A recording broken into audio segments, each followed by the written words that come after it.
Welcome to the Rusted Garden Homestead. Here are 10 mistakes people make when starting seeds indoors. And if you avoid these mistakes, you will have a successful seed starting experience. First thing is, this is my southern window. Sun tracks through here, stays here pretty long, but it is not enough sun for germinating seeds. So if you were trying to germinate seeds here and you're using the sun, it's just not intense enough and you're going to get tall, thin, leggy seedlings, and they're not going to be healthy. You can use a window when your plants get bigger like this because they don't need as much light. But the biggest mistake made is people don't give their plants enough light when they're germinating. They try and use a window and it doesn't work. The second mistake people make when starting seeds indoors is that they don't use a starting mix. Starting mix is sterile. It's just peat moss, vermiculite, sometimes perlite. There is no soil life in there. If you try and use your outdoor soil to start seeds, you're going to bring in disease, insects, fungus. And the reason being is because outdoors, nature takes care of problems with remedies. Indoors, there's no nature here. You just have a nice 70 degrees, warmth, light, and nothing to really counteract the insects or the diseases, and you're going to have problems.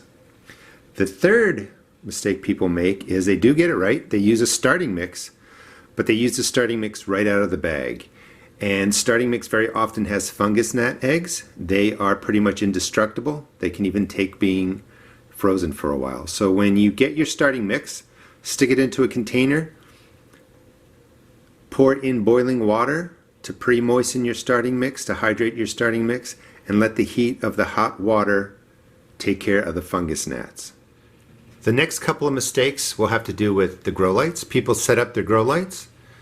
First mistake is when they buy their bulbs, be it the fluorescent tubes or the LED lights, they don't have the right Kelvin value or the right lumen value. You want a Kelvin rating of 5,000 to 6,500 K. 6,500 K is the highest that you can go for your Kelvin rating. That range mimics daylight. That's what you want. You also want to make sure you have 2,000 lumens. That's light intensity. So you want 2,000 lumens or more. If you don't meet those numbers, your plants are going to struggle. The fifth mistake people make is at germination, you want the lights to be anywhere from 1 to 3 inches above your seed start. So when that seed germinates, breaks the ground, it's hit by intense light. You want them to be very close.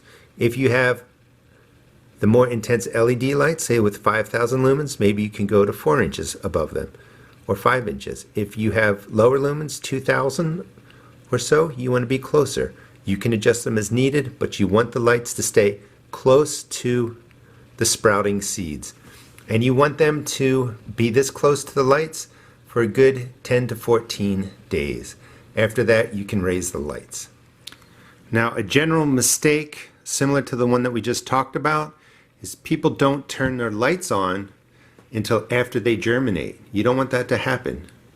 You don't want them to germinate and then maybe sit 24 hours without light because they're going to get tall and leggy. So make sure you turn your lights on and you have them going before the seeds break the ground. And you want to leave them this close, just for information, on for 16 hours, off for 8 hours. And you do that for 10 to 14 days after germination.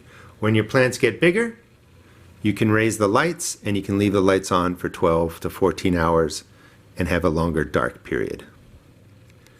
The sixth mistake people make is that they try and water from the top. And by doing that, it takes one, a lot more time, but then you're also splashing the starting mix around, you're moving the seeds around.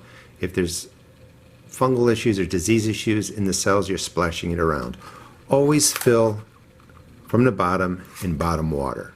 The seventh mistake people make is they don't let the tops of the seed starting surface dry out. Let the tops dry out. When the top dries, that's a signal that you're going to have to water, but you can let it go for a day, for 2 days, for 3 days, because moisture stays in the bottom of the cell. The root still gets water. By letting the tops dry and kind of move from that dark saturated color to this nice light color, it helps the plants. Many plants, many seedlings like a drying out period, and it helps stop diseases because molds and fungus need moisture. By letting it dry out, you kind of stop that problem from starting. The eighth problem really has to do with overloving your plants, and it also will lead to the ninth problem I'll get to. When you're seed starting, you just need the sterile starting mix. Plants will live off the seed coat for the first couple of days, a little bit longer with the light.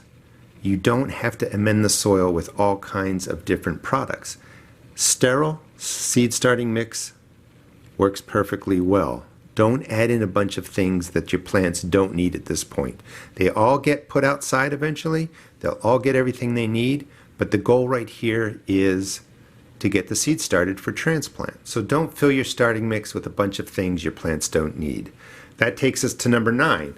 Number 9 has to do with the water-soluble fertilizers. Your plants will need fertilizer, water-soluble form, because that's immediately available to your plant as they're growing.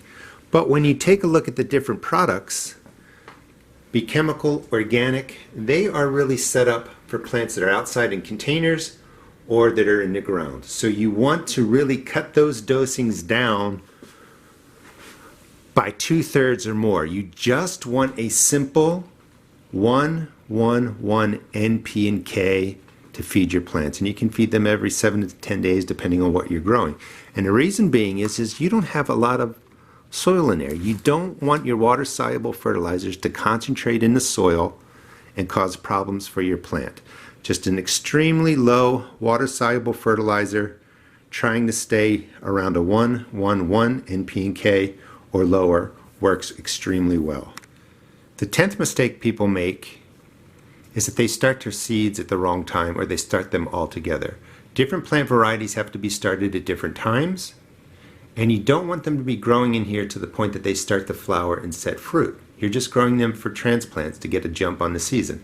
The best way to really figure it out is to check the back of the seed packet. It will tell you, start them 4 weeks, 6 weeks, 8 weeks, 10 weeks before going outside.